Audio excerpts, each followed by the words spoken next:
name is Emma Morgan Bennett, and and we are co-founders of Eat at the Table Theater Company. So Eat at the Table is a youth-run nonprofit theater company for young actors of color ages 14 to 21. And today we are going to be presenting to you, and we're very excited to welcome you guys to our first production called Suddenly a Wave. And so Suddenly a Wave was actually created, it was written by Kai and I, but using the interviews that we conducted with our very own cast members. So we basically were trusted with the beautiful stories and the very powerful stories about growing up as a young person of color in New York City, trying to find themselves in these very difficult and confusing years of teendom, I guess. We're really excited to share it with you, but that being said, there is a trigger warning because there are a few scenes that depict sexual violence. And so tonight's performance will be a staged reading of these amazing stories, and we're, again, very happy that you're here to share it with us. And we would also like to say that our cast member, Kendall, fell ill. She's totally fine, but she can't be here today because her doctor said she needs to be on bed rest. So Kai is going to be stepping up and performing her part for her. So thank you guys, everyone. Can everyone please turn their cell phones off? Yes. And also we'll have a brief intermission, which you guys can buy chips and homemade cookies and soda and water. So we'll give you a little bit of time later for that. Okay. Thank you. All right.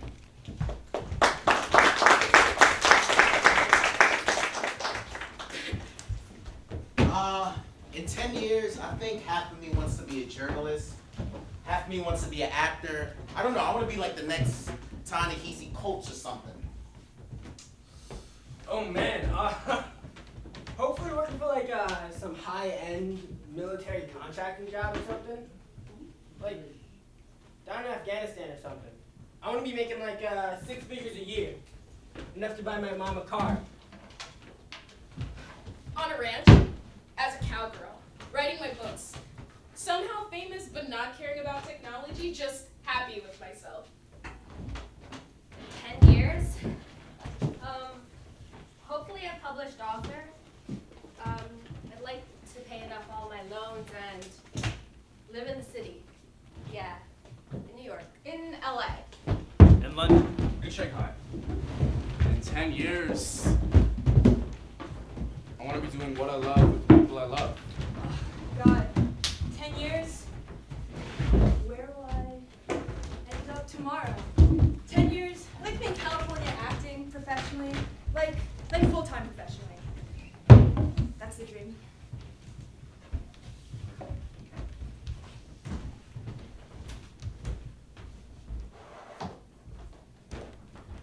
When I was little, I used to love watching my parents throw dinner parties. The first time I threw my own was the first time I felt grown up. I mean, have you ever thought of the power that's mixed into these parties? I know, it's not something we necessarily think of when we associate the idea of 12 people sitting around the table. But there is this delectable sense of control that goes into deciding who is going to sit around your table and who's not. I mean, okay, take for instance the decision of inviting a Susie as opposed to a Sarah. See, you invite Susie because that bitch Sarah didn't invite you to her birthday party last month. And Sarah gets really tight when Susie's invited to things that she's not, because they both have beef. But oops, Susie got the invite and not Sarah. So Sarah totally feels like shit, which makes you feel like the shit. And at dinner parties, everything is different because, everything is different because everyone feels in control of your space. You're running around trying to make sure your mom's favorite water jug isn't broken in some drinking game, and then suddenly everyone arrives and you're asking yourself, who the fuck is everyone? Because I've never met those two people who are making out of my parents' bed. And then my cat's in the corner looking at some girl's vomit, and it's just... It's disgusting. But at dinner parties, it's different because I'm in charge. I'm in charge of dimming the lights. I'm in charge of cooking 3-course meals that everyone ooh and ah and swoons over. And if I can get it just right, I'll take a picture of it, and then I can post it to Instagram. And then everyone who wasn't at the party, they'll like it. it, but then also they'll wonder why they weren't invited. So when the notifications on my phone blows up and I'm sitting there, I'm suddenly swarmed with this warm hug of power and control that just helps me feel like I'm not alone anymore. So yeah, I really like throwing these dinner parties.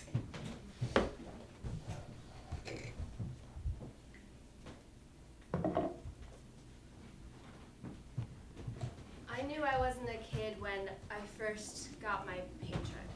I was a tennis instructor. When I'm with my girlfriend, I feel like, well, I don't want to say an adult, but I feel like, you know, an adult, I guess. I mean, I don't feel like an adult. I don't feel like a child necessarily. I feel like something in between. I guess the beginning of the between was maybe like in 8th grade, when I was fighting the power, if you will. Definitely since high school. I always had to travel 2 hours away to get to my school, and it was always like late. I would always get home like real late, you know what I'm saying? And it was always just my mom in the house, so I never really had curfew or any restrictions of that manner. But one time, it was in the summertime, and I was with all my friends, and you know, we was hanging out real late, and I got home at 2:45 in the morning. And I couldn't call my mom to come get me because I had just turned 16, and I felt like since I was 16, it was my responsibility. And since growing up in the city has taught me how to take care of my well-being. And you know, you're out and you can't like fall asleep on a train because there's all these wolves out, and you gotta be a wolf yourself. Growing up was the first time I drove a family. When I missed a pill for my birth control and had to sign up at the clinic to make sure I wasn't pregnant. Definitely the first time I held my cousin's baby and realized my body could create this thing. And, Definitely the first time I played with action figures. The first time I had sex.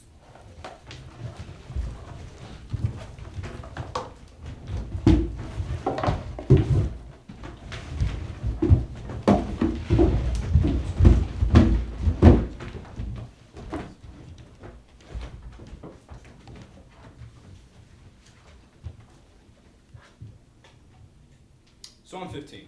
I'm 15 too. We've been together for a while now. 3 months. And we have the place to ourselves. I want to be graphic crew. So I'm going to let you all infer what it means we have a place to ourselves. It's my place. And she's never been there before. She's going through touching my things, my couch, my tablecloth. Looking at the foot as my sister and me. He's an adorable baby. He looks like a girl. There's one photo where he's dressed up like Spider-Man right above his mom's desk. And I'm thinking about how she looks and how she feels. We go into the bedroom, and again, not trying to be crude, we start doing whatever it is that we're doing. And whatever it is isn't too much, you know. Isn't too far. My clothes are coming off, her clothes are coming off. She's wearing this dress that makes her look a little bit bigger. Ah, sorry. We're going like that, and maybe 20 minutes in, she sits up and says, I think. yeah. Never mind. And we go back to doing whatever it is that we're doing. Then a minute later, I think I'm ready. and I'm thinking, I don't quite believe her. I don't really know where to go next, how to proceed. I want to, God, I really want to, but she has this tendency to lie to herself and to me when it comes to stuff like this. It wasn't a lie. In the moment, I was totally stuck by the fact that I wanted to. Because I was never that kind of girl who did these things first. But I wanted that. I just knew it in my body, and sometimes your body is the only one that knows these things. So I was like, whoa. Are you sure? Yeah, I want to. Okay, I want to too, but are you sure? Yes. Do you have a thing?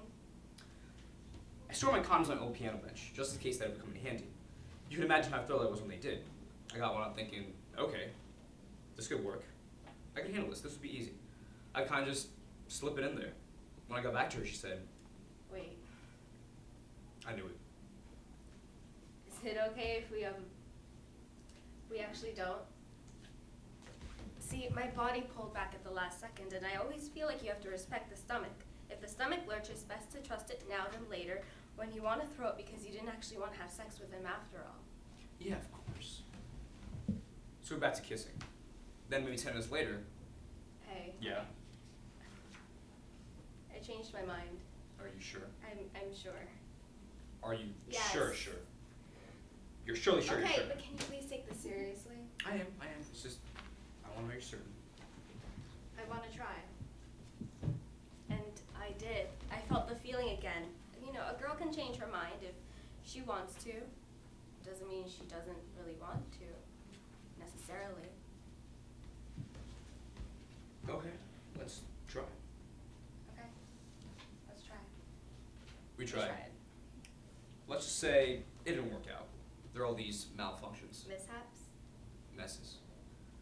We tried to roll the thing down the wrong way and stuff. That made me not ready. So we were like, oh well, next time. We go back and then of course a few minutes later. I want to try again. I'm Are you sure? Okay, give me a minute.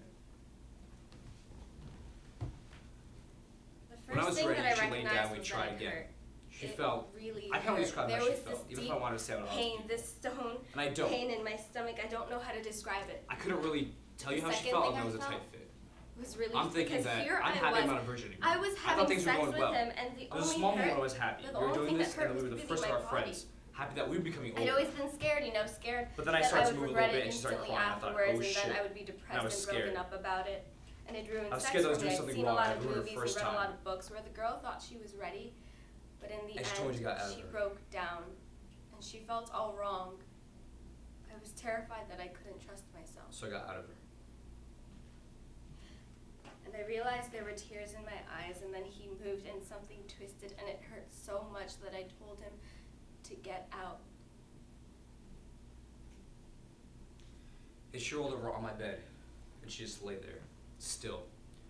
She put her hands on her face, and I didn't know if I should hold her or leave her alone. So I just watched. And he laid down next to me, and I could tell that he was scared of me crying and scared that he'd hurt me. And it took me a while before I could tell him. And then she told me. I'm so happy that we did that. Why are you crying? It just hurt. I'm sorry. No, it's good. It just hurt, nothing else. It was just painful, nothing more. And then he held me, and I felt this rush of love. I loved her. And I told him, I love you. I love you more.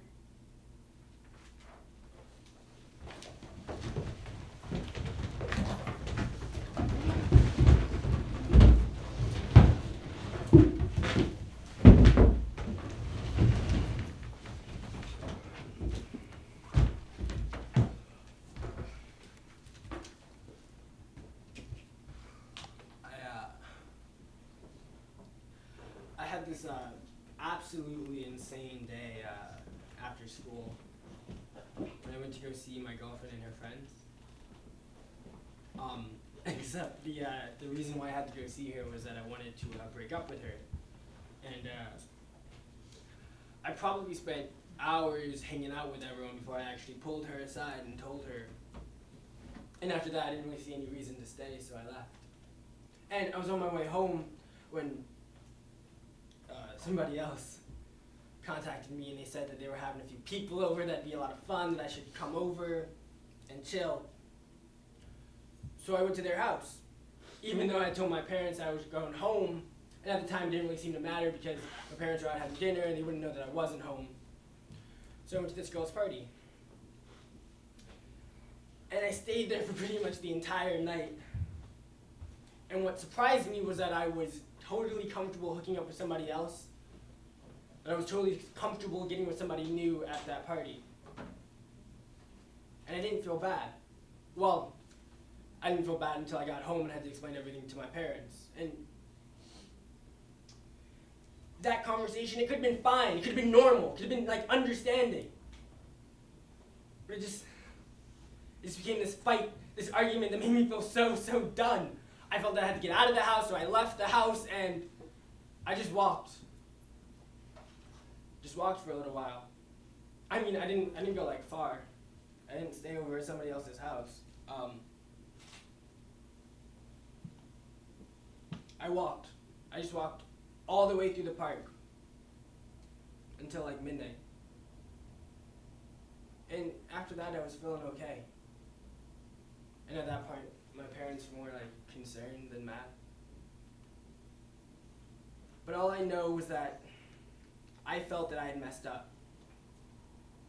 And I think my parents thought I'd messed up too. But all I knew was that I didn't really have anyone on my side.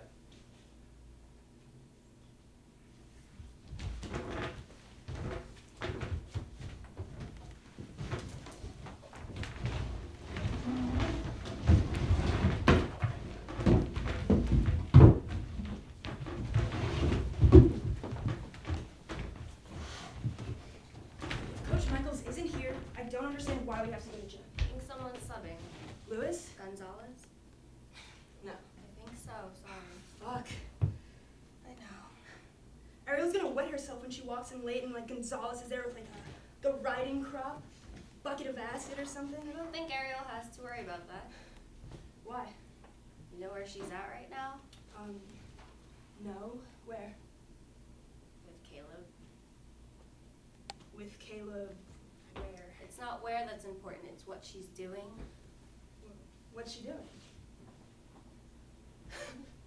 Right now, it's 2:45 in the afternoon. That's what I'm saying. She's been out of her mind lately. With Caleb. Wait, with Caleb? Wasn't she just with? With Malcolm. Yeah, that's exactly what I'm saying. I think we need to like throw her a hoe intervention or some shit. Oh, intervention? No. I mean, I agree with you, but not to say she shouldn't be out there living her best life or whatever, but 2:45. exactly. Because also, you know, you can't fucking fail gym. With the new policy and shit, she can only fail, like, or miss a couple more classes. And she should be saving her cuts. Like I save mine for when I'm actually having a panic attack or some shit. I don't skip gym to go suck dick in the basement or whatever. I skip for a reason. When I do skip. I mean, exactly, but she's also been going out too much. I feel like, you know, we sound puritanical, but, like, mean or something, but, like, seriously, I'm a bit concerned. Alright, guys, let's not talk shit about her friend, okay? Who said we're talking shit? We're not talking shit. We're just concerned. No, you are talking shit. Just let her live, okay? Yeah, we are, but also we have a responsibility to be there for her. What if this is a cry for help? We shouldn't just let her do whatever she wants. That's some fake friend type shit. Whatever, I just think. What? I just wouldn't want you guys talking shit about me that way, okay? We're not. Whatever, just let it be.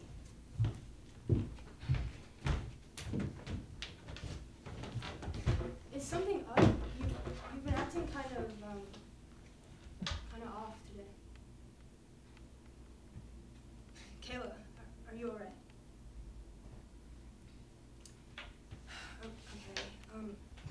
Okay. Kayla, you're frightened. Tell me what's up. I can't help you if you don't. I've been trying to tell you today, I just haven't had the right time, so. Tell me now. I'm only telling you because she said it was okay. I wouldn't be telling you this if she never told me that it was okay. Okay. I'm only telling you because she said it will be okay, so obviously you can't tell anyone. Okay. What? Okay, because she doesn't want everybody to find out.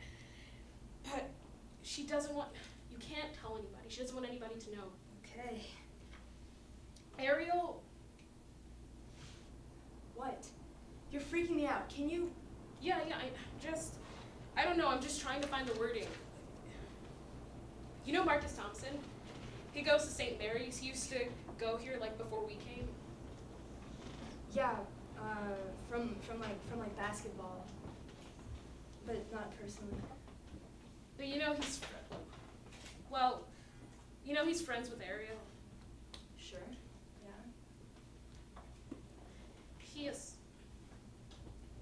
He raped her 2 months ago. What?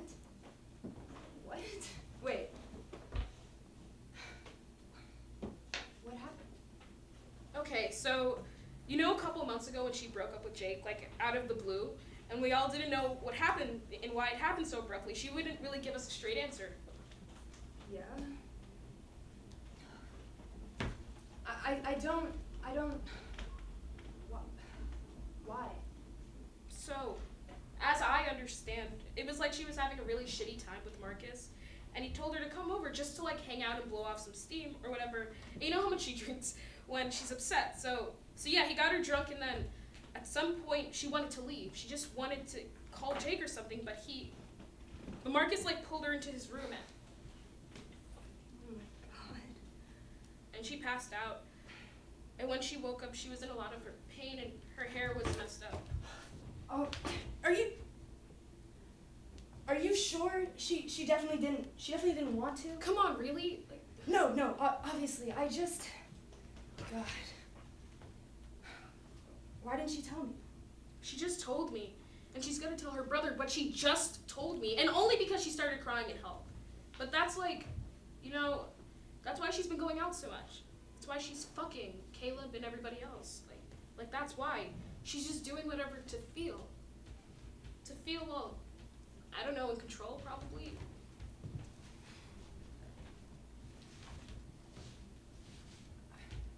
I feel like such an asshole. You didn't know.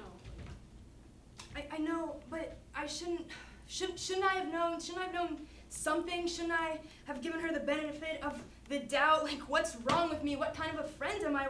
Why didn't we know? I don't know. I feel Like you got punched in the stomach. like the world's upside down. Do you know anybody else who's been... No. I don't think so. No. I mean, not like a friend. Not like our age. At least I don't think so. You know, my aunt was molested by a family friend when she was little, but that's all I know.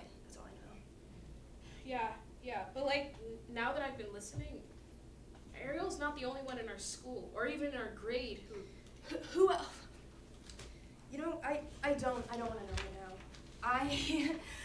I need to get out of here. You wanna go to Starbucks? No, I want to go like far.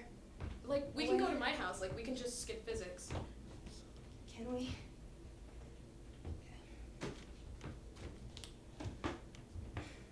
Little glimpses and little nudges had all urged me to reality before. But now it wasn't on TV, it wasn't on SVU, it was my friend's story, and her story opened up a floodgate to others. I read my mother my lit books every night while she folded laundry, and one time I was reading her The Color of Water by James McBride. I was on the scene where his mother gets assaulted, and when I got to that part, I stopped. When she asked me why I'd gone quiet, I had asked her out of nowhere, "Nothing like this has ever happened to you, right?" I'd sort of been confident that she'd say, "No, of course not, sweetie." But she looked away at her laundry, at my t-shirt that she was folding, and said, "I don't want to talk about it." For me, it was in 8th grade, when a girl I knew broke down in school because she knew we were all gossiping, saying she kissed her cousin, when the truth was he put his fingers inside her 13-year-old body, and her father told her never to tell anyone outside the family. But we all knew. It was my friend too young and too drunk to know what she did and didn't want. But even with the glimpses, it was always something that happened between an older man and his younger relative. It was always a shadow coming for a little girl.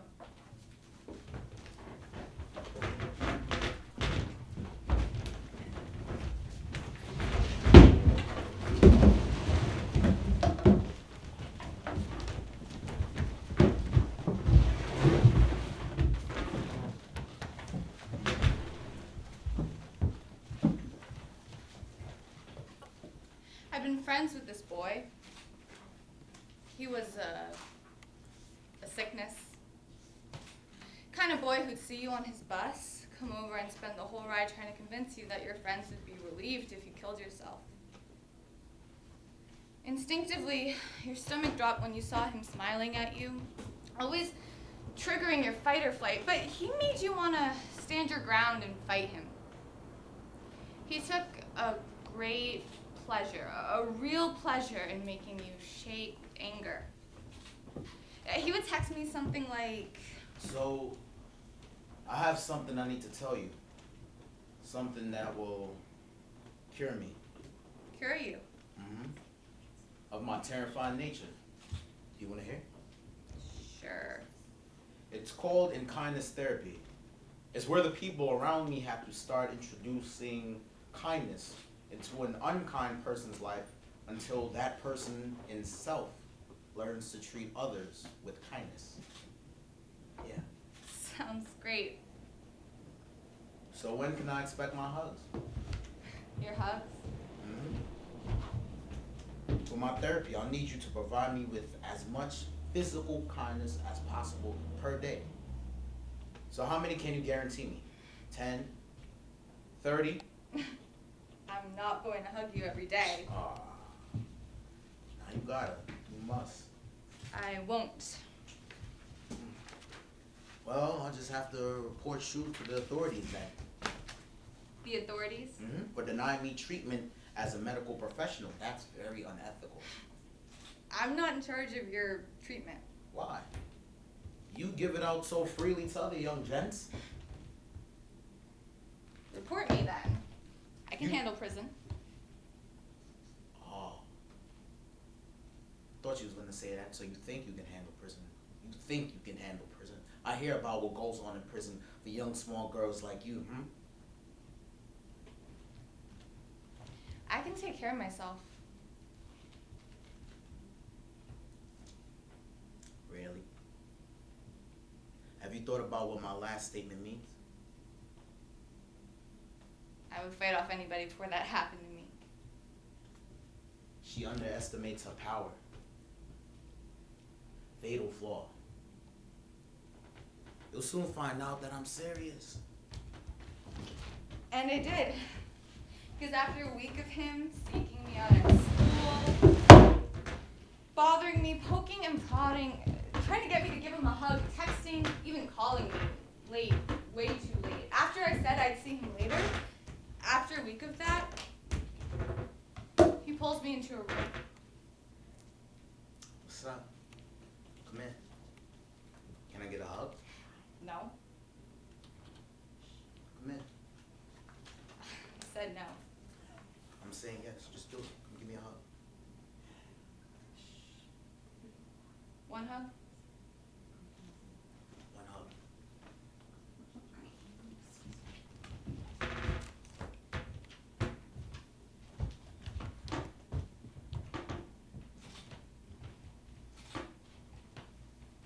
Okay. Okay, stop it. That's enough, stop it. This is where he slammed me down on a table, hard enough for my back to hurt, hard enough to not be able to breathe for a moment, and then he got real close to my mouth. And when he started speaking, he said, I'm going to take you, and I could take you right here. It'd be so easy. And I'm not going to do that because I can't risk that. But if I really, really wanted to, I could. And I need something from you. I physically cannot go another second without getting something from you. Here's where he yanked me off the table and crushed my body against his, saying that you like it really dirty. Like it really dirty. I like it when you try to resist me, and this is where I started to suffocate, begging him to get off of me. This is where I almost cried. This is where the fear, actual cold, heavy, rising, choking, undeniable fear took over and he gasped. Look at what you've done to me. You drive me insane, and I can't control myself around you. This is where he looked me in my eyes and declared, God, I love you.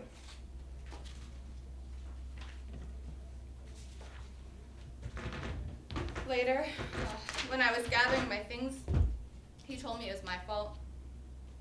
He said it to my face. He said, this is your fault because you were indulging me and then you stopped, and that made me want it even more.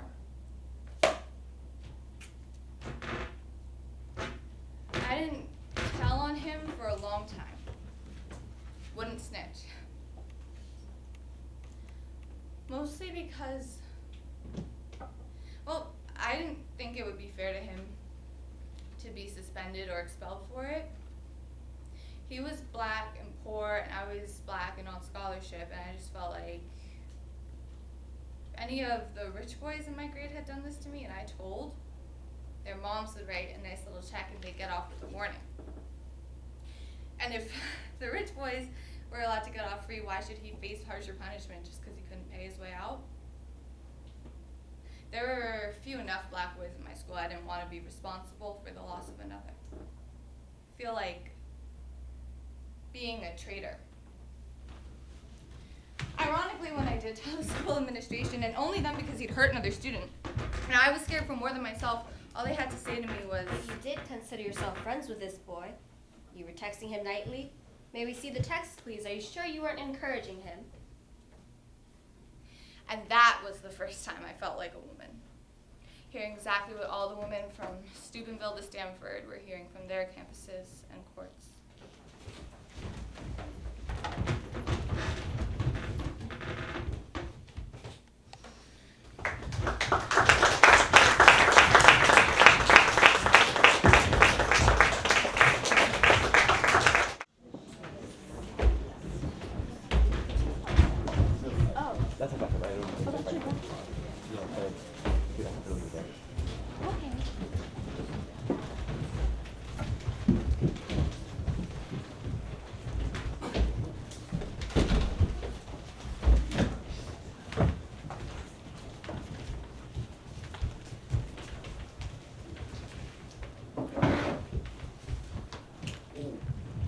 So I guess it's my turn, guys.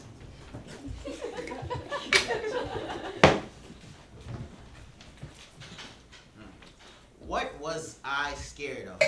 When I was a kid, I was scared of pets, I was scared of dogs, I was scared of cats, I was scared of turtles, I was scared of anything. I was afraid of clowns. I was afraid of the dark. What was I afraid of? I was extremely afraid of the dark for a while. Same. No, I mean like when I was a kid, something happened, so I was like afraid of the dark for a while.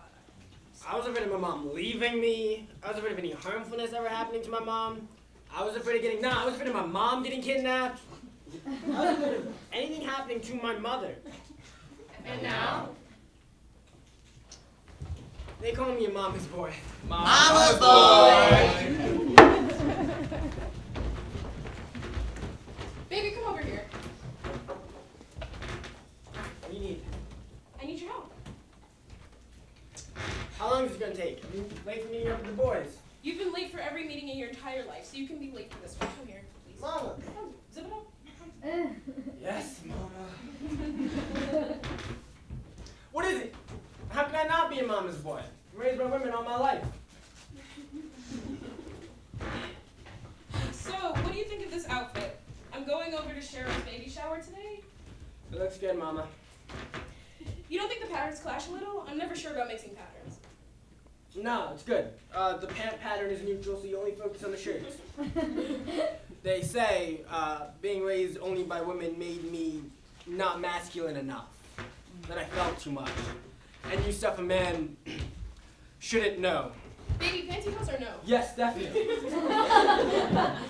And I think that my mama was worried that I wouldn't make it in the real world, in the world of our inner streets where, you know, sirens are a nighttime lullaby and you can rely on gunshots for alarm clocks. So she held me so close. Oh, okay. Look at this here. Look at this here. Okay. This was when you came from visiting Gran and the old folks' home. Boy, you had just turned 5 and thought you were the baddest man around. You refused to hold my hand crossing the streets that day. Said that was for baby boys. My baby boy. Where does the time go? But when she knew it was time to let go, You should go now. The boys are probably waiting on you. When you get there, tell Andre to tell his mother that I'll call him tonight. I realized I couldn't. Not just yet.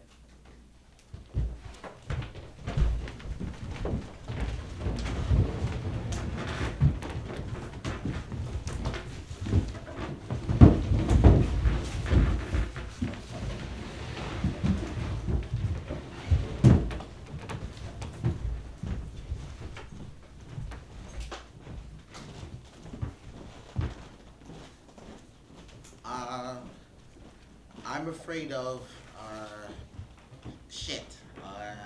I'm afraid of not being able to defend myself. Yeah.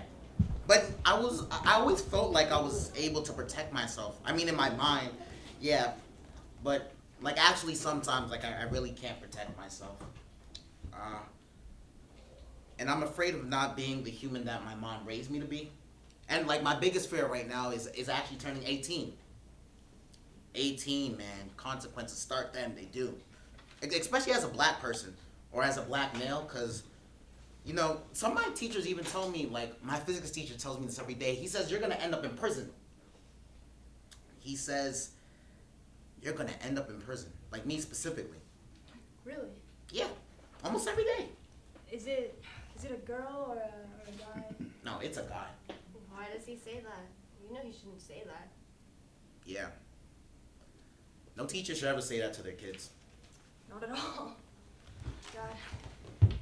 Okay.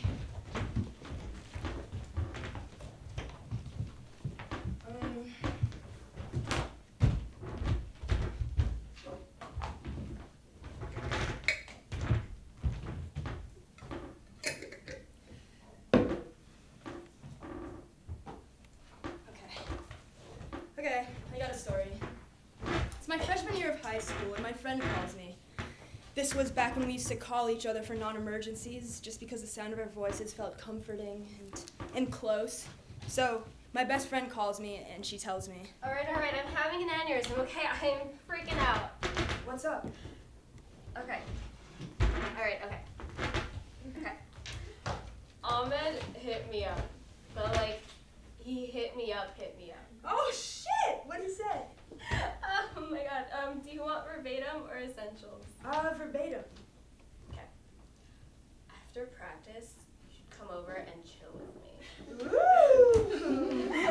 Come over and chill with him. I'm so awkward. Oh, my God. What do I do? Well, do you want to chill with him? Oh, my God. Ahmed, like, high-key no. Oh my god! He's so cute! Ahmed? I mean, no. Are you kidding? It's like stupid how hot he is. But I could, like, never, like, you know, like, ew, I couldn't be with Ahmed. No, like, I really don't know. You're like an idiot. Why? He's not my type. Gorgeous is not your type? Annie. No, I just think,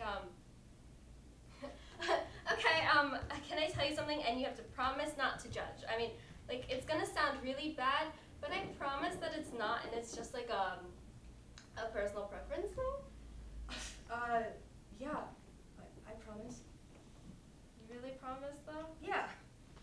I promise. Okay, I just don't think, like, I don't think I know how to find black people attractive. No, I mean, like, objectively, I know they are attractive. Not some of them, oops, that sounded wrong. I mean, you know what I mean. Objectively, I know that many black people are objectively attractive. I just subjectively don't find them attractive just as of right now. Don't judge though. Like, you know, say something so I know you don't hate me. Please. I didn't say, what the fuck? I didn't say, that is grossly offensive. I didn't say, you know I'm black, right? I didn't say, you're perpetuating a system that oppresses me and my people. I didn't say, fuck you! I don't find stringy hair straw bitches with bird bones and no lips attractive. I didn't ask her why she felt comfortable telling me that. I'm not judging. You know, you like who you like. Right. Yeah, it's just a personal thing. Later, after we weren't friends anymore, she would go on to fuck this big black senior everybody knew and really liked. And all anybody could think and talk about was how it must have looked. Her arm fitting inside of his fist, his mouth swallowing hers, how she reached his navel.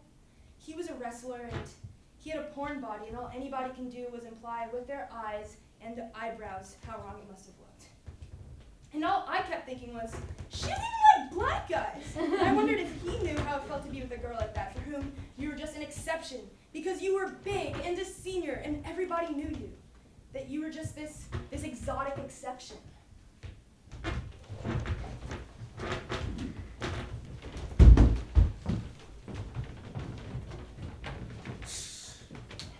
Yo, this racism shit is crazy, dog. I mean, like, racism is like when you walk into a car, right? You walk into a train car, and because, you know, you dress nice, you know what I'm saying? Like, you got your hat on, you got your little J's on, you know, you got your little rings on, you got your little chains, you know, you dress nice, feel me? Everybody automatically labels you a thug. You know, they see you're colored, and yeah, I got my pants sagging a little bit, you know what I'm saying? So you're automatically labeled a thug. And I always try to be very cautious, especially to older females. You know, I'm more cautious, you know, I behave in a certain way. I'll be like, yo, excuse me, I'm sorry. I'll be like, excuse me, I get out of my way, but excuse me. You know what I'm saying? You know, but I'll be more cautious. I'll definitely be more cautious. And just because I don't want any of them to assume anything about me. Now, the person I'm most afraid of judging me is definitely an older female because, you know, I was raised by one. I'm a mama's boy too. Oh, I was walking to the turnstile and something happened to my Metro card. Okay, well, like, one story is like I got off the train going home on Utica Avenue. And when I got like a chicken patty, yo, what time was it? It was dark. School had just gone out. I was with Joseph, my best friend from kindergarten, and we didn't have school that day. I think it was like a private school thing that we didn't have school that day. So public schools were in session. And so my Metro card wasn't working, and I didn't know what was happening. There was this older officer there, male, 30s, white man, and I asked this officer, hey, can I go through? And he's like, yeah, go ahead. So I did. I hopped through. And then all of a sudden he's like, whoa, why would you do that? Why would you do that? He's like yelling at me and screaming. And I'm like, I calmly turned to this dude. I'm like, you just said I could go through. So I'm walking down Eastern Parkway, eating my chicken patty, and I went to go the bag. And then all of a sudden, this cop comes up behind me, taps me on the shoulder, and is like, "What was in the bag?" And I was like, "What bag?" Because it wasn't a bag to me; it was just something holding my chicken patty. And he was like, "Stay there." And I was like, "Okay." So he goes over and And we swipe in, and I think it's like 1 o'clock or something, and he stops us. He's a big black guy, a cop. He's like, oh, where are you going? I mean, I just made a face like, what do you mean, where am I going? And I say that very level-headed, very unbothered. And he says, what are you doing? I meant for you to ask someone to open the door for you. And I'm like, oh, okay, number one, there's no one there. And number two, I'm a black male in a hoodie. Nobody's gonna open the door for me. Okay, nobody's gonna do that. And he's like, oh, well, what school do you go to? MLK? That's the school that's next to mine. And I'm like, in my head, I'm like, oh, right, because I'm black, I go to MLK, right? But instead, all I say is, nah, I go to LaGuardia. And he was like, what? And I was like, have a nice day. He says, yeah? I say, yeah. I say, have a great day. and I walked away. See, Joseph is different than me. Back in 8th grade, I was fighting the power, you know? Because I was kind of taking control of my surroundings, or was attempting to. Because I didn't really like the discipline system they'd implemented that year, and I would go around and talk and be rude, and just in my feelings all the time. I was completely vindicated because my parents would hear about it and they tell the school, like, well, he told us he wasn't going to change until you guys changed, so I don't know what to tell you. So I had that support. It felt like something that I did on my own. But Joseph was never allowed to be like that. His mom was like, you can't be having detention every day, so stop it. So, to the cop, Joseph was like, oh, we're going to blah, blah, blah. I mean, I looked at him, I said, boy, if you don't, I mean, I was just tight. Because, like, why are you asking us that? Like, I go to one of the best schools in the city. You don't even know what school I go to, bro. Like, why are you stopping me? And the officer was like, all right, all right. And I was like, yeah, all right. I don't know. I guess I was just being annoying. But that was a big deal. Because then afterwards to Joseph, I'm like, this fucking guy, man, this cop, blah, blah, blah, blah, blah. And Joseph says, well, he was just doing his job. I was like, he has to know that he has to be aware that part of doing his job is instilling this mindset, right? Like treating us like we're criminals. I mean, it came to me. I said, you know, no one's getting stopped by where I go to school. On the Upper East Side, no cars are getting stopped, no people are getting stopped. There's cops in the train station, right? By my school, it's the same thing, right? No, it's different. And when he stops us, of all people, people say he's protecting and serving. No, I don't feel protected when I see a cop. If you want to protect me, don't approach me like I'm not to be trusted. Don't approach me like you're not to be trusted. See, he approached us like we were up to something already. And that automatically changes everything. Like, yeah, if you approach a kid and you're already putting on to him that he's doing something wrong, you're going to find that bad thing. It's not hard. People will instill their own misconceptions onto people like us, and that manifests into the real thing. You know, turn around, this kid died, he was doing this or that. He felt threatened. They will make up the bad thing we've done before they pull us over, and they'll search us until we prove them right. And it's whatever, you know? 1 o'clock on Utica Avenue. Can I answer the question a different way? Help me.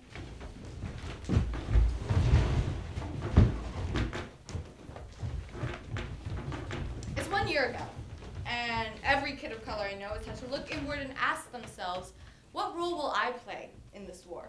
Because for most colored kids I know, death and non-indictment, death and non-conviction, murder and complete impunity for the police has never existed so tangibly in our lives. Honestly, I think it's a matter of if your parents gave you the weapons with which to fight and the permission. My best friend, Leah. No justice, no peace, no racist police. He's a warrior of change, fearless in the face of potential arrest and the Common App. Whose streets? Our streets. Homeboy is out here killing the teenage activist game. So one day we're sitting on his couch, and I'm like, put your phone down, sir. Come on, I'm organizing my school's walkout. Oh, when are you walking out? Tuesday, Cornell West Stop Mass Incarceration Group is planning a citywide march. You want to come, or? Yeah. Alright. Yeah, I'll come. You should bring some kids with you. I really can't see more than 3, 4 Bentley students walking out of their econ classes to go to a black person rally. I mean, I guess you would know better than I. I mean, theoretically, I could try to gather a group of students. I don't know, like, how much of a statement it'd be making. See, it doesn't have to be about making a statement. I mean, if you have enough kids to start a ripple effect, then that's great. But it really happens when you get to Union Square. Your workout itself doesn't have to make waves, you know? I mean, if it does, then great. Bentley learned a lesson. Bentley learns a big lesson, but even if it's just you just going up to Union Square, you'll add to the crowd. And once you get down there, that's all it's really about. Okay, I got you. It'd be something if a ton of kids walked out of Bentley, though. Yeah, I'd definitely like to see that. So the first person I go to is my friend Amir. Amir goes to school with me at Bentley. He's the type of fired up, radical kid, another scholarship student who likes to rap innuendos about the criminal justice system. I text him, planning Bentley walkout on Tuesday, gotta organize, can you help? Text back, all right. And then we're springing into action. So we're gonna make a secret Facebook group, and the people we add to the group are gonna have to like the status. Or multiple statuses. Or multiple statuses. We'll have everyone post a status in different hours of the day, and at the end of the day, we'll pull together everyone who's liked the status and put them in a secret Facebook group. You draft an email to the kids who aren't on Facebook and make a list of any interested parties you know of. You draft a letter to Miss Marin in the administration telling them our goals. You draft up our route. Okay? Everyone clear? Most important thing, nothing gets back to the administration before Tuesday at noon. Yes? Break. Walkout gains traction more quickly than I think. All day I'm watching the Facebook group numbers rise steadily. I tell myself, if we just get 10, if we just get 15, if we get 20, it'll be groundbreaking. Bentley is a school of leaders that follow blindly. All night I'm getting texts. Will there be chaperones? Is it sponsored by Bentley? What do we say when we walk out? Can we say, fuck Bentley? With our fist up. In total silence? And suddenly, I'm racked with emotion. The pulse, the surge of energy, the knowledge that our bodies are in control. So I think. The morning of, I dress in utter tension. And the minute I enter school, I can feel the eyes on my back. All through periods, I've had to grip my stomach, sick and nervous. 10 minutes till walkout time, noon, I can't stomach anymore, so I go to the bathroom to calm down. The only other girl there is my friend, Aisha, sitting by the sink. Hey. Hi. Hi. Coming to the walkout, right? I don't know. Oh. Really? Yeah, I You just... got a test or something? No, I just... What? Look, in theory I want to, but I theory just... you want to? Yes, of course I want to. I've been protesting before. I protested a month ago. Oh. Right. What? Nothing. What? Can you just say what you're thinking? I don't want to get into this with you. Tell me what you're thinking, Ada. Okay. It's just that going to a march once because you get the social green light from your white friends isn't really protesting. What? Like, yeah, Aisha, you went to a march not because you thought it was cool, not because you thought it was cool, but because you thought it'd be alright. And you thought it'd be alright because like, a ton of your woke white friends are doing it, right? But like if you were actually about to break a law, cross a barrier, potentially get arrested or something, do anything to tarnish your record, you'd bolt, right? That's why you're not going to come. I told you I didn't want to get into this with Hey, you. alright, Ada, no offense, but fuck you. Hey. You have no right to tell me what to do and what you think that I should think. You have no idea how much pressure I'm under. Like, yeah, I do want to march my ass down to Union Square screaming, "Fuck the Popo!" Pretending I'm Malcolm X? Yes, obviously I'd like to do that. But that's not the world I live in, okay? That's not the reality of my situation, okay? I can't just do that. Why not? Because that's not what I do. I don't stir shit up.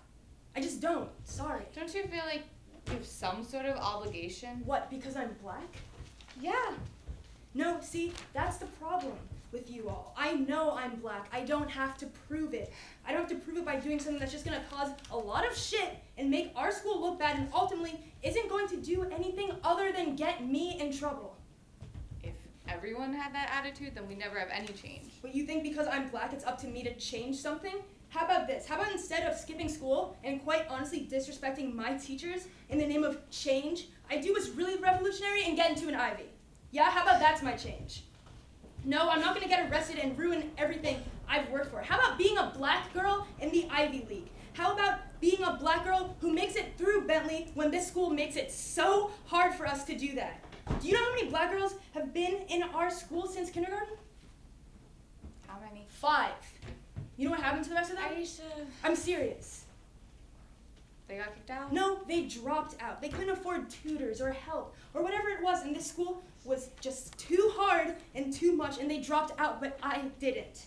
And I haven't. And sure as hell, I'm not gonna start jeopardizing that now, so why don't you think before you call me racist, because I know that's what you're thinking. I just think you should come, Aisha. Yeah, we'll see.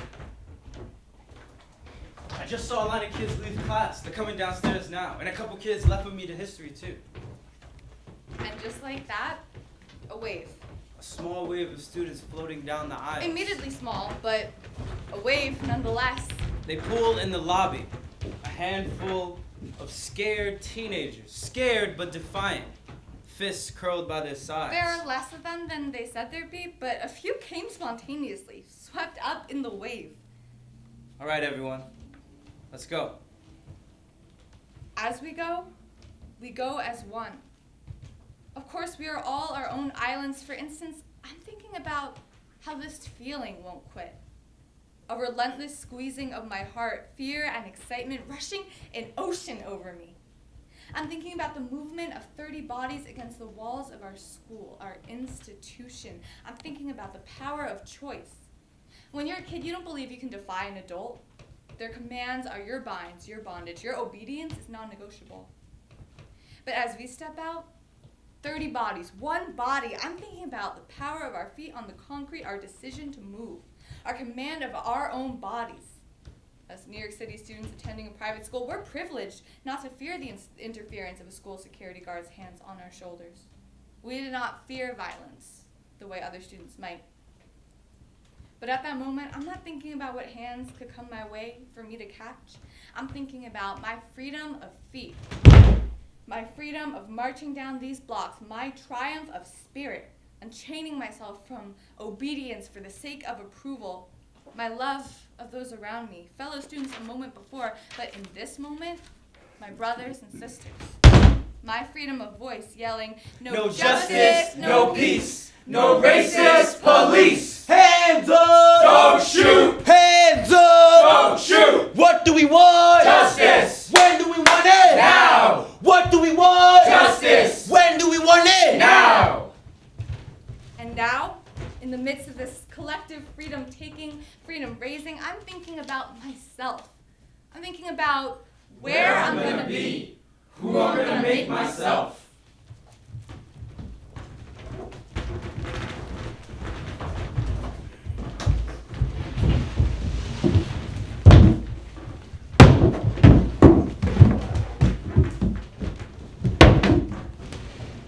In 10 years, realistically? McDonald's. Acting. Even in front of a small audience, like 5 people. Realistically, hopefully I published something, you know, like maybe a novel or a magazine, maybe. Hopefully happy. Hungry for more. That, what I said before, I don't really want to do anything else, so. Realistically? Realistically, actually doing the same thing I said. Yeah. But probably making a little bit less, like $927,000 a year. But I'm gonna get there though. Realistically, I have no idea. Yeah, so. But we gonna do it though. Trust. We're gonna do it.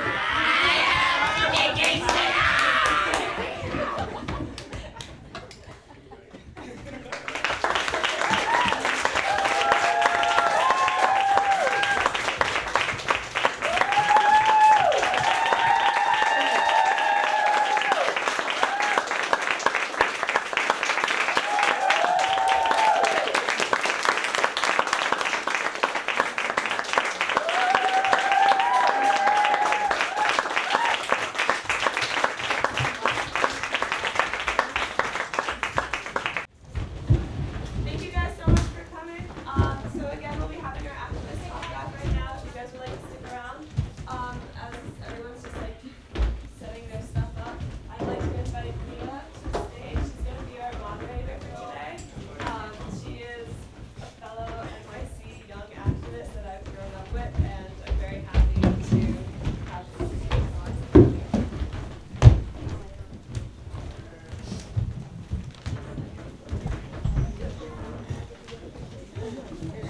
You guys should come up and fill the seats in front if you want.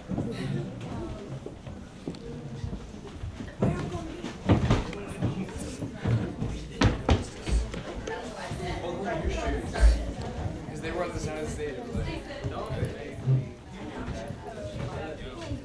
We get like some fans in here.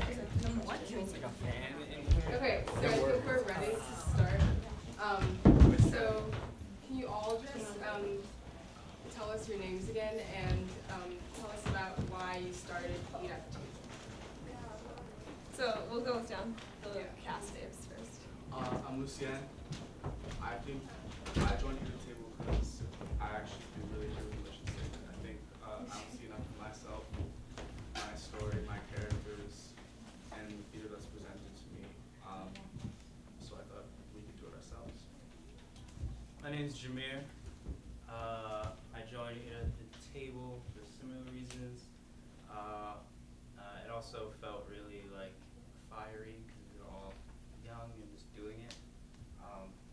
And also, I feel like there's a dichotomy in, or like a split in the theater, like the kids who are interested in theater, and there's the kids who like they just sing show tunes and like really big and that's into like white theater, I feel like, and then there's kids like us who kind of are from similar places but have found a space, carved out a space in the predominantly white art. Yeah, I'm Bree. I joined because you know, I really don't think that there's representation of our kind of characters in the media. And, you know, I have two little cousins, and they'll ask questions like, can I be a princess too? Like, I don't see any princesses that look like me. Like, I don't see me on this TV. So for those kind of to represent them. I'm Sinkei.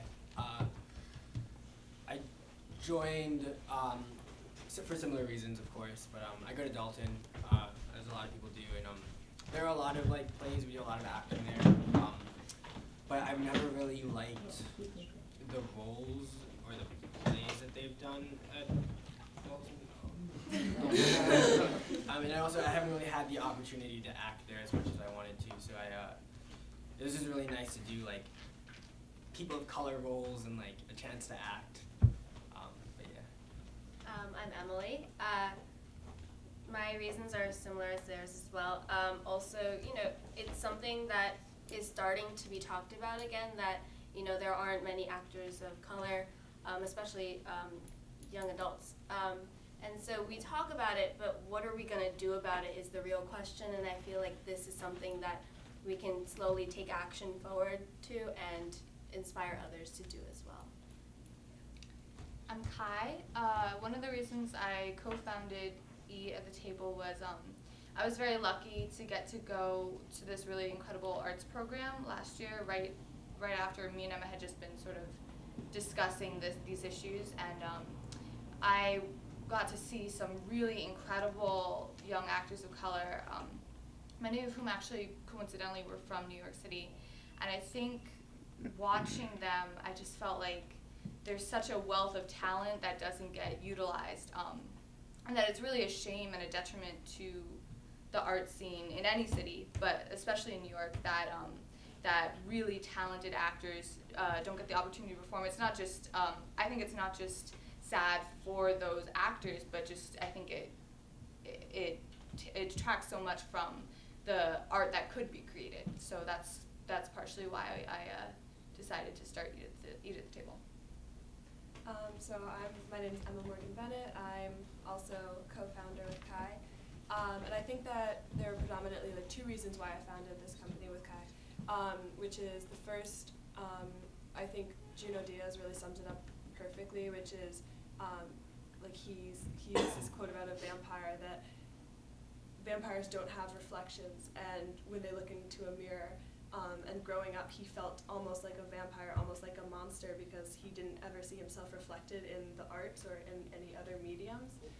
And I think that and I think that it's really important not to just recognize that we perhaps don't have a place in the arts, but then also, as Emily said and as others have said, to do something. And that feeds into the second point, which I think that the arts has a really unique time frame, which is that you have short seasons, like not short seasons, but we can produce like 1 to 3 productions a year. So with change, you know, everyone's always like, oh, change is like slow as molasses, like it's really slow. But with the arts, if you merge activism and the arts, you have like a slow time frame of activism and change merging together with a quick time frame of the arts. And so then that has a very great like interaction and a great chemistry. I'm Yasser, and they basically said all the reasons that I had, so I can't really say much else. But yeah, I do agree. This was an opportunity that was presented by both Kai and Emma, and I'm very glad to be a part of it. Yeah, I had joined EAT for personal reasons. I'm sorry? Oh, I'm sorry. My name is Travis Rayburn. Nice to meet everybody. I had joined EAT because I was a junior when the casting calls came out, and my friend Jameer had told me, "Oh, you should really audition for it." And for kids or like teenagers that's in New York City, we have a very strong advantage because of the culture that we have here. We have people like don't see it, but like it very is like it's a melting pot. And I feel like theaters here with young actors, we have a chance to create non-profit organizations that can create a legacy. Like people have done it before, but they've all been white people. And so we get the chance to do it, and we get to be black, and we get to be Asian, and we get to be Hispanic people doing it. And it's such it's such a strong and great time to do it because of because of Hamilton, as you guys like all know, like that's one of the biggest things that's like knocking down the doors for us. And I feel like there are like, I don't mean to disagree with a lot of people have said, but like there are a lot of colored actors and artists and writers and dancers and directors, and there are a lot of works written for us. We just don't hear about them, and we just don't see them being performed. And with us creating our own work to add to that list of work and to add to those lists of artists, we are putting a legacy for like other actors later on to seek and to peek at, and for them to like look at our work and say, oh well, how do we change it and how do we fix it so it could fit our story? And we have a very unique story because it's 2016, and many of the issues that have been going on since for 500 years is still prevalent. And that's why like I feel like these stories are very great, especially for this time frame. And we did it, and we are doing it. So yeah. Thank you. So that's a great segue into my next question. So you guys have talked about a lot of anecdotes that kind of got you here, and you guys have talked about what it's like being an activist in New York City specifically. So can you guys just tell us more about what activism and arts means for you, and if you want, contextualize it with being in New York City in this time? We don't have to all answer it. Yeah, Just like, just like popcorn stuff. I think, I think the kind of the most, like the best part about art in general, black art specifically, is that it doesn't have to try to do something. If it exists as black art, that itself, that existence is revolutionary, and it can speak on its own. And I think in the past, and that's kind of tying into the time frame that we're living in now, in the past, that kind of specific works that speak about colonialism and things of that nature were necessary, but now since those works were able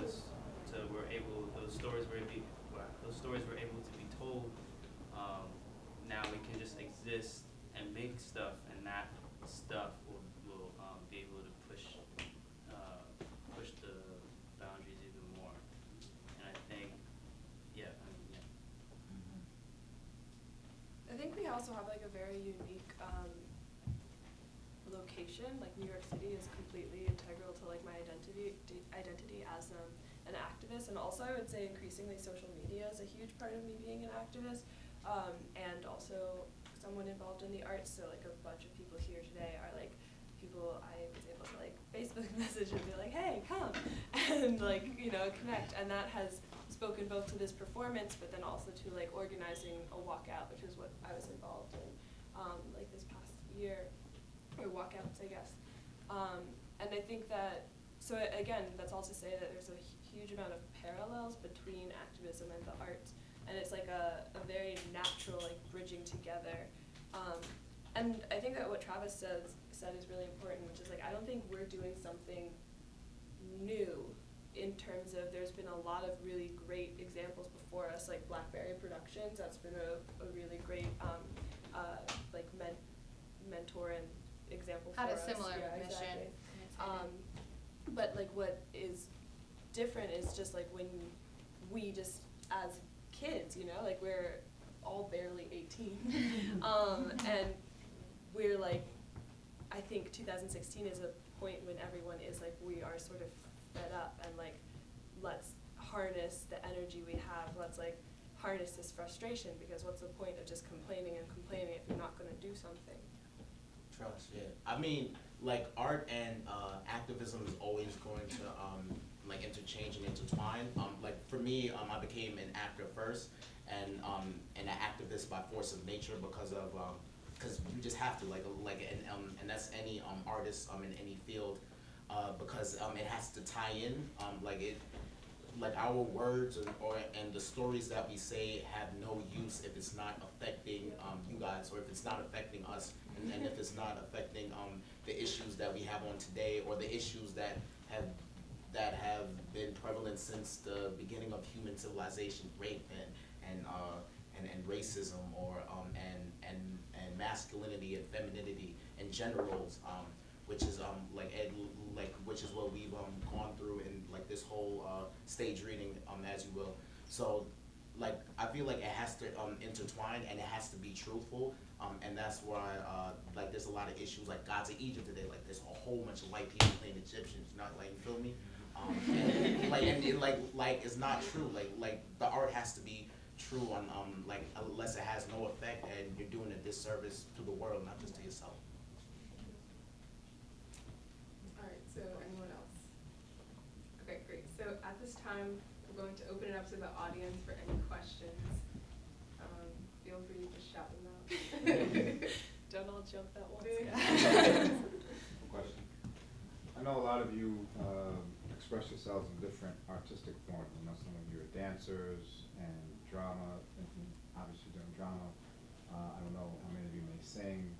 So, you know, this art form versus dance in particular, which I know one of my son does. How do you feel about the two different art forms, and what's different about this versus dance? And can you do some of the same things you're trying to achieve here in your dance as well? Well, I don't dance,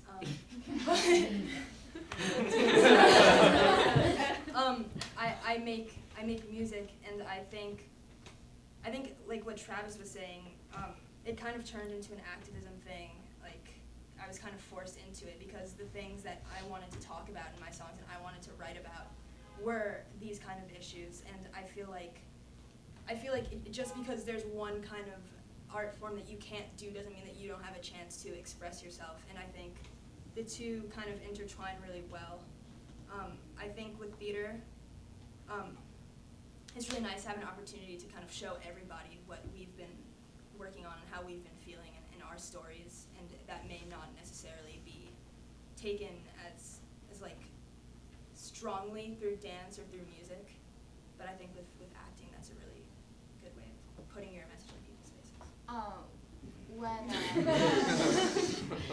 When me and Emma started EAT, I think we were both coming from a place of frustration about our criticism of the industry, of the theater industry.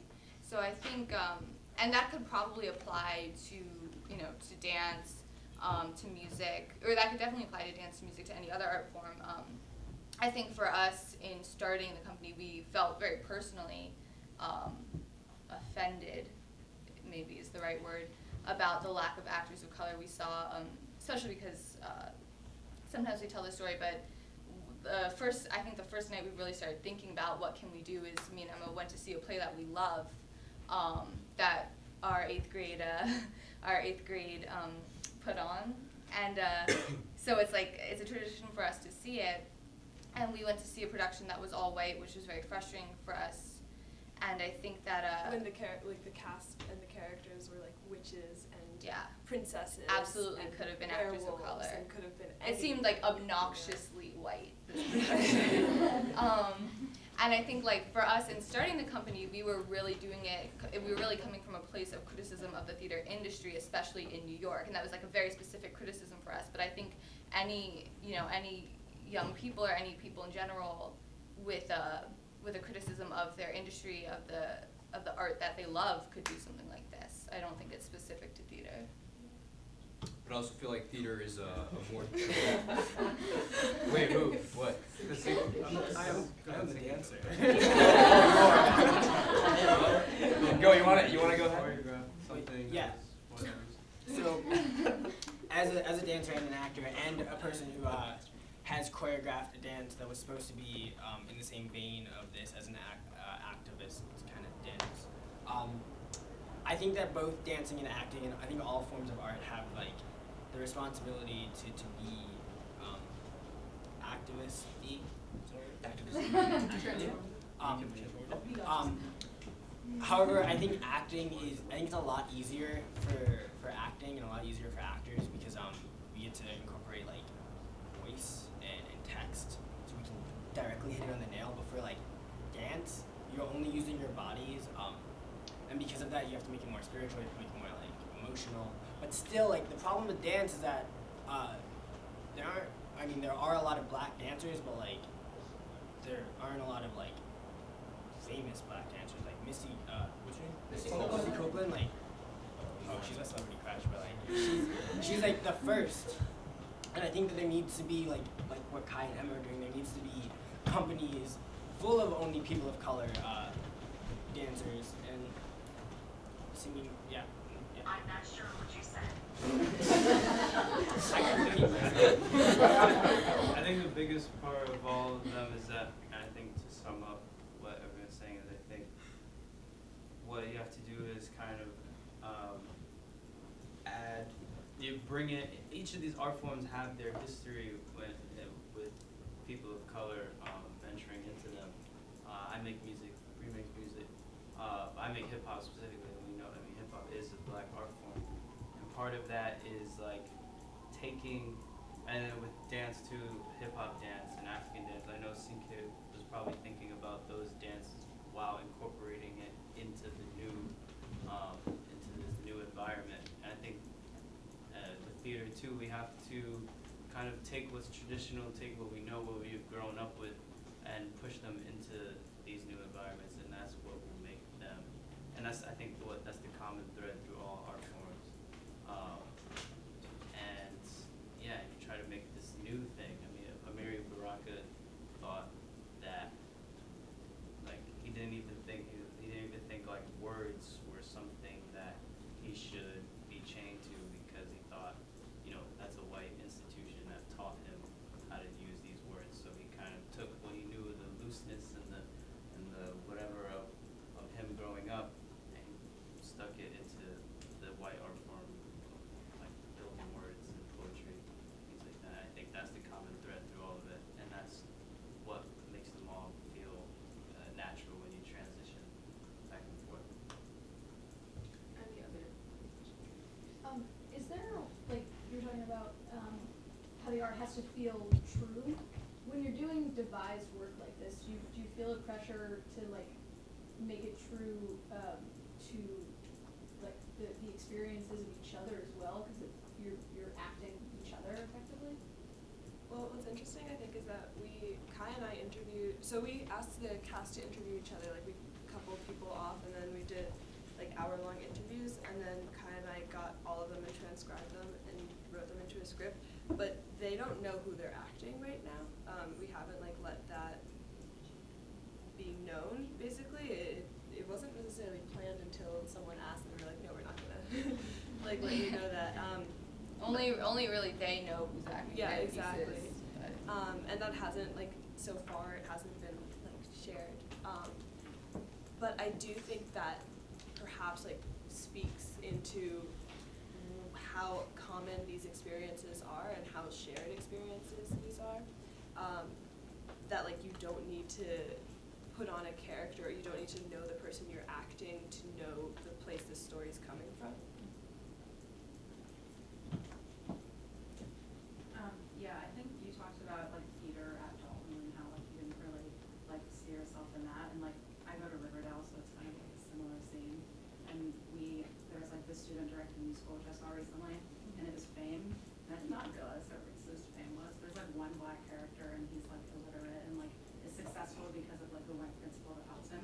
And I was thinking, I was like, not once like at my like 6 years at Riverdale has there been like a play or musical that has any kind of nuance or like empowering female characters or like even like characters of color, like realizing. So like I guess yeah, like I don't know, how was your experience in your schools like in that theater? Can I just ask you a follow-up? Yeah. Did they have the one black character played by like a black character? Yeah. And was that like the only black member of the cast? And it's still like that. Like that school is, I mean, like I go to that school. Like I'm like it's low key. Like we go to that school. I mean, and then like it's gotten better, but like it's still low key like that. Like that same way. And the thing about LaGuardia, it's it's very assimilated and wrong word. It's low key assimilated, and they do take men from these different backgrounds, and they put them into this place. But the ones who are getting the opportunities is because of because their parents have like power to like get them agents, you know, like when they're like 5 and when they're 6 and when they're like 3 years old to do all this stuff. And like theater there, it's very, you know, I'm tired of hearing the same stories. I'm really tired of it because when I walk down my block, I see theater every single day, and it's not being told. And like I feel like we've gotten better with it. There's a whole bunch of new writers now. That Eclipse right now is like really blowing it, and like in film like is really growing right now. But like I feel like film comes in waves. Like in the 90s we had a whole bunch of it, in the 70s we had a whole bunch of it, the 80s went down, in the early 2000s went down. Now we having a whole bunch of it with 12 Years a Slave, and then that's riding a wave to roots right now. But it's gonna go down, and we have to keep like building that conscious up. And it's not just about just the black artists or the Hispanic artists too, but like, cause like Asian like have it the hardest. They have it the hardest because it's like it's only a 1%. It's only a 1% gap, and like what I said before, it's not like we don't have colors, artists of color. The only thing is that we just have to open the gap so that people of ability can get through. Because if we don't open the gap, it's gonna stay small, and you know, like people who are white will have that advantage, and it's gonna stay like that until whoever knows, and we have to change that trust. So even like what you just said about like 12 Years a Slave and like Roots, which you guys should all see Roots. Louder. Like thinking about 12 Years a Slave and Roots, which you guys should all see because Roots was fantastic. Like there's that whole like backlash. I know Spike Lee said something about like all the black movies coming out with black cast are all about slavery, and like that's great, but like I agree, I'm kind of tired of watching like people get whipped. I kind of want to see like modern day black films.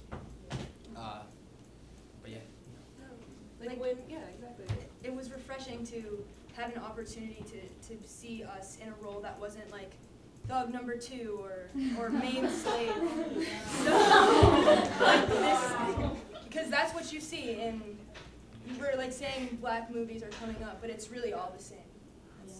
Yeah. Exactly. I think that's like perfectly said.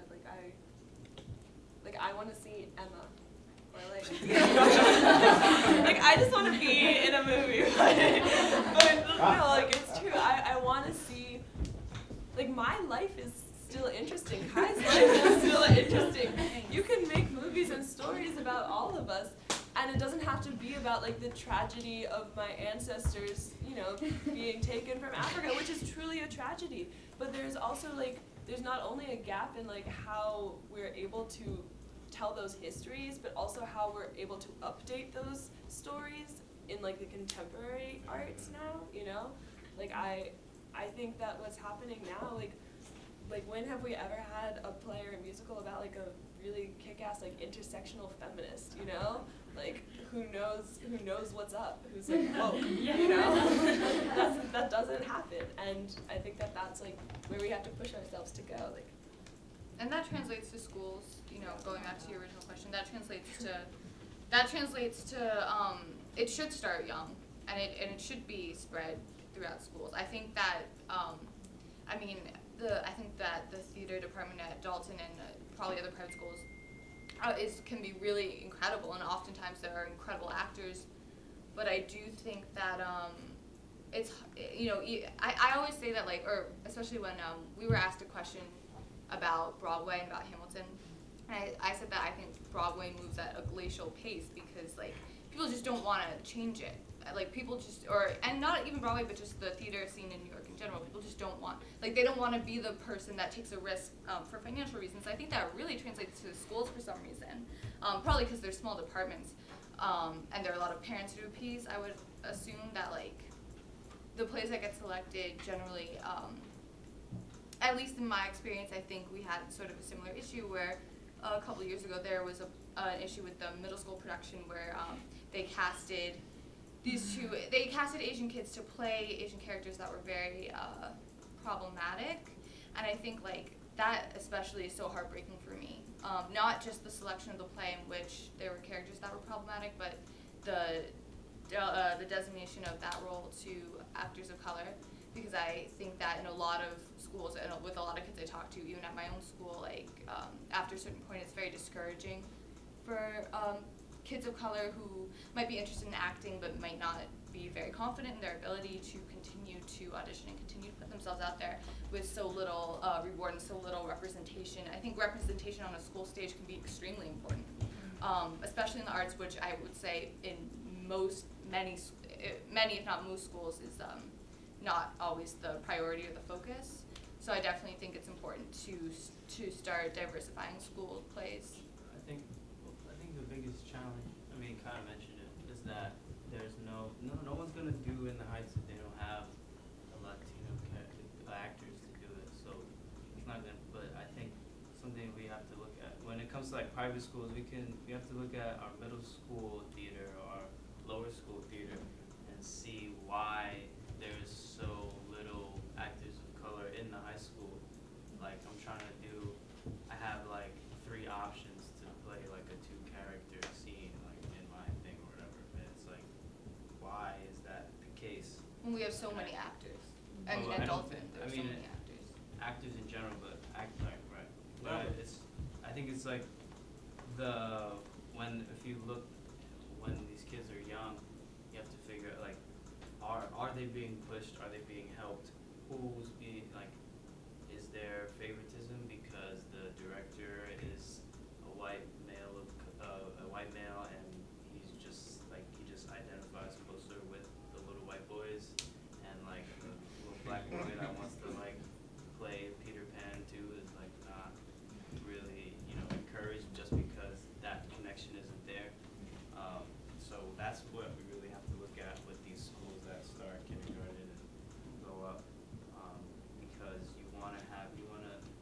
and also in arts in general, that kind of thing is not necessarily encouraged. I mean, you can look in like maybe diversifying the staff, training the staff to let them know that we're important too, and that then those little kids are what's gonna really make the community feel like a community. Because we get to high school and then all I'm hearing about is like, oh, the greatest split. I'm like, what are you talking about, the greatest split? Like 10 black kids hang out and that makes you feel threatened. I don't understand. Like, you haven't been trained to understand that you haven't made a welcoming environment, and that's just how it is. When kids are just met with that in high school, they're not gonna know what to do. They're gonna be like, oh, we gotta talk about race again, oh God. But we really gotta start from the beginning when kids are young. Black kids, they talk about race since they're little because you have to. And white kids don't have to do that. And I think we have to hold everyone to the same standard in order to have a welcoming and communal environment. Okay, so we'll take one last question. Just because Travis said it, I feel like there is a misconception like there aren't productions there aren't pieces being written for people of color about people of color, or that there aren't actors and singers and musicians of color who like are the most qualified. That's people say like the most qualified person on the job. But from what I understand, it really boils down to producers. Like those aren't pieces that get produced. The things on Broadway are what people come to New York City and they see, and it's there because like there's that one producer. Investors invest in surefire hits. Yeah, exactly. I'm just wondering if you see, you guys, but I guess everyone, like, if there's a way to target that, like, a casting director or even a writer, like, does not have the final say, the producer does. And is there a way to, like, zoom in and create something where those producers are missing? All black people that got money need to produce films. That's a fact. That's Yeah, you need black producers. Wait, quickly, so before you guys get into that, I think a nice piece just to wrap everything up, if you can just include in your answer, like what do you see in the future of Eat at the Table? Okay. So I guess, that's actually one thing that one time our mentor asked us, like, what are your short-term visions for this company and what are your long-term vision for this company? And my answer for the long-term was that, like, I wanted this company to be a pipeline program for other, like, acting companies. So, like, the public or, MCC, any exactly. of them. Could just be like, CSC. we need like a really good actor, like just a good actor. That could be like the adjective. And then they could come to us and know that like our actors are trained and like ready to go and like really involved and invested and good workers. And I think that that's like, I remember that, okay, a couple of years ago, like SNL had this whole debacle because like there was not enough diversity like in their cast at all. And the producer was like asked, well, what's the problem? Like, why do you not have diversity? And he's like, well, we just don't have, we don't have options. Like, there's just not enough of these black women like in comedy. And like that was his answer. But if we can like basically push it up front and be like, hey, we're here, guys, we're still here, like we're ready. Like we have 9 really talented actors and actresses. Well, actors. I'm just gonna say actors, because like. Yeah. Gender. Like we're here, like, and we're not moving, and you can't use that excuse for us. And then I also think that also comes back to us being in New York City. Like New York City is all about the connections, and it's like that's what our company is founded on. It's like being able to ask for things from people, and so like if we ask for producers to recognize us, like I don't think it's gonna happen in the first like couple of tries, but like if I then like ring up on the phone, I'm like, I need some help, I need some backup, I need some resources, like they're gonna come, like my people are gonna come, and then like the producers can't ignore us, To answer your question, Reach, I think that, basically that's what we're trying to do. I think it starts with organizations, and that it starts with like little grassroots nonprofit companies, because what? Being trusted. Yeah, but I think that you're exactly right, that the issue is not the lack of actors of color, writers of color. I think it's the institutions that we are trying to permeate. So, and the industry that we're trying to exist in, and I think that at least our answer to that was start our own company, as opposed to like training. We are training actors, but as opposed to like working on the actor part of it, for us it was we're going to get a space, and we're going to bring people in to see actors that we know are talented. So unfortunately, you're right. I think the problem is that the industry is run by older, generally white people, for whom it's they feel it's like a financial risk to diversify. I think that's one of the biggest reasons. You're right. A lot, especially Broadway, like a lot of it is just like people from like Indiana are coming. They want to show the people from Indiana what they want to see, which is not necessarily something like this. But although with like something like Hamilton, obviously we're seeing that's not necessarily true, which is great. But I think that it just starts with people actually just like saying, this is a space, we're going to do this theater in, trying to get as many people to come, and then exactly like trying to gain notoriety off of that. But I think it's just a matter of actually giving people the stage, because I don't think, I think it's really hard to work within an industry that's working against you actively.